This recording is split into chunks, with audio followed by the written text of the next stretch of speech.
Food ఎట్లా మనకి నిన్న దురదృష్టవశాత్తు మదనపల్లి టౌన్లోని ఏడేళ్ల మైనర్ బాలిక మీద అత్యాచారం చేసి తర్వాత రేప్ చేసి చంపిన తర్వాత డ్రమ్లో పూడ్చిపెట్టడం జరిగింది.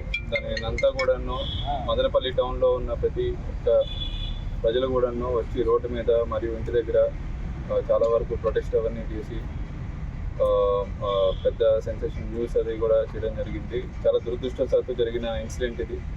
పోలీస్ శాఖ మరియు రాష్ట్ర ప్రభుత్వం అంతా కూడా ధోరణి. అదేవిధంగా మనకి నిన్న ముద్దాయి ఎవరైతే ఉన్నారో ఈ ఎంటైర్ ఇన్సిడెంట్కి మూల కారణమైన అతను ఈరోజు మార్నింగ్ ముదివేడి దగ్గర అంగళ్ళు క్రాస్ దగ్గర ఒక చెరువులోని అన్ఐడెంటిఫైడ్ డెడ్ బాడీ కింద ట్రేస్ అయ్యి తర్వాత అతన్ని కులవర్ధన్ అని ముద్దాయిగా మనము రికగ్నైజ్ చేయడం జరిగింది. ప్రస్తుతానికి inquest and post mortem proceedings అవన్నీ కూడా జరుగుతున్నాయి. యాజ్ పర్ ప్రిలిమినరీ ఇన్ఫర్మేషన్ అతను సూసైడ్ చేసుకొని డౌన్ అయినట్టు తెలుస్తుంది. అండ్ ఫర్దర్ అప్డేట్స్ అన్నీ కూడా మన ఇన్వెస్టిగేషన్ ప్రాసెస్లో రివీల్ అయితే మనం కమ్యూనికేట్ చేస్తామండి. Thank you sir. నిన్న మార్నింగ్ కొంత సమాచారం బయట దొరికాడు పోలీసులు ప్రచారం. మనకి ఏమైందంటే నిన్న మార్నింగ్ మనకి ముద్దాయి ఇంటికి వెళ్ళి మనం డోర్ బ్రేక్ చేసి చూసినప్పుడు ముద్దాయి అండ్ పక్కనే డ్రమ్లోని చనిపోయిన పాప కూడా శవం కూడా లభ్యమైంది. ఆ టైంలోని చుట్టుపక్కల ఒక 50 మంది గ్రామస్తులంతా కూడా గుమ్మిగూడి ఇతన్ని చంపడానికి ప్రయత్నించే సమయంలో మనమే రక్షక్ వెహికల్ని లో పెట్టి ముద్దాయిని అక్కడి నుంచి తీసుకెళ్ళడం జరిగింది.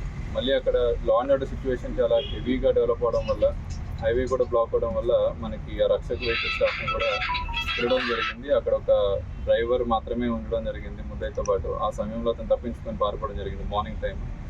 తర్వాత ఒక 2 టీమ్స్ పెట్టి వెతికించాం కానీ హౌఎవర్ రిజల్ట్ దొరకలేదు. ఈరోజు ఇలా నిన్న జరిగిన ఆందోళనలో కొన్ని యాంటీ సోషల్ ఎలిమెంట్స్ యాక్టివ్గా పాల్గొన్నాయి అనేది ఒక జరుగుతుంది. అది ఎంతవరకు అంటే ఆల్రెడీ ఎవరైతే ఇదంతా ఇష్యూని పొలిటిసైజ్ చేశారో లేదంటే ఇది ఒక రాంగ్ ధోరణి వైపు తీసుకెళ్లారో వాళ్ళందరి మీద కూడా కేసెస్ అవి రిజిస్టర్ చేయడం జరిగింది. స్ట్రిక్ట్ యాక్షన్ తీసుకుంటాం. ఏదైతే పాపకి జరిగిన అఫెన్స్ అనేది చాలా దురదృష్టవశాత్తు చింతించాల్సిన క్షణంలో ఇది వాళ్ళ ఓన్ పొలిటికల్ మైలేజ్కో లేదంటే వాళ్ళ ఓన్ ఆర్గనైజేషన్ బెనిఫిట్ కోసం వాడుకున్న వాళ్ళందరి మీద కూడా మనం కేసు రిజిస్టర్ చేస్తాం అండ్ స్ట్రిక్ట్ యాక్షన్ కూడా తీసుకుంటాం. ఇతని మీద డిసీజ్డ్ మీద ఏం లేదండి. అక్యూజ్డ్ మీద ఒక కేసు ఇంతకుముందు ఉంది, 324 కేసు హర్ట్ కేసు ఉంది. అది ఆల్రెడీ అతను లోక్ అదాలత్లో కాంప్రమైజ్ అయ్యి అది డిస్పోజ్ అయిపోయింది. సార్, నెక్స్ట్ స్టెప్గా ఈ గంజాయి నిర్మూలనకు మీరు ఈ మదనపల్లిలో ఎలాంటి చర్యలు తీసుకుంటారు? ఆల్రెడీ మదనపల్లి ఇప్పటిదాకా 2 మేజర్ నెట్వర్క్స్ క్రాక్ చేయడం జరిగింది. దీనిలోని మనకి ఆల్మోస్ట్ ఒడిస్సా నుండి స్టార్ట్ అయ్యి తిరుపతి, విజయవాడ అండ్ మదనపల్లి, బెంగళూరు కనెక్షన్స్ ఉన్న ఎంటైర్ నెట్వర్క్ని క్రాక్ చేయడం జరిగింది. 2 మేజర్ నెట్వర్క్స్. ఫర్దర్గా కూడాను మనము ఇలాంటి నెట్వర్క్స్ కొన్ని క్యాష్ ఆపరేషన్స్ చేసి కొన్ని ఏరియాస్ ఆల్రెడీ ఉన్నదని ఇప్పుడు ఇన్ఫర్మేషన్ వస్తుంది బయటికి.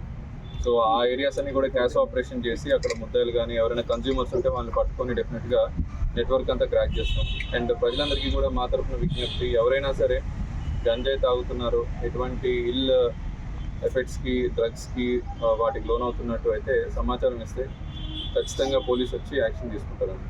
సార్, ఇప్పుడు అబ్బాయి ఫ్యామిలీకి ఆల్రెడీ ఇంటిమేట్ చేశారండి. వాళ్ళ ఫ్యామిలీ మెంబర్స్ కూడా వస్తున్నారు. వాళ్ళ మదర్ ఐ థింక్ బెంగళూరు ఎక్కడ ఉన్నారు బయట, వాళ్ళకి కూడా ఇంటిమేట్ చేయడం జరిగింది. వాళ్ళ తరఫున వేరే వ్యక్తులు వచ్చి బాడీని ఐడెంటిఫై చేయడం జరిగింది. ఈ పోస్ట్ మార్టం వాళ్ళు వస్తేనే జరుగుతుంది. వాళ్ళ మదర్ ప్రెజెన్స్ వాళ్ళ family members, close family members చేయాలి. ఓకే.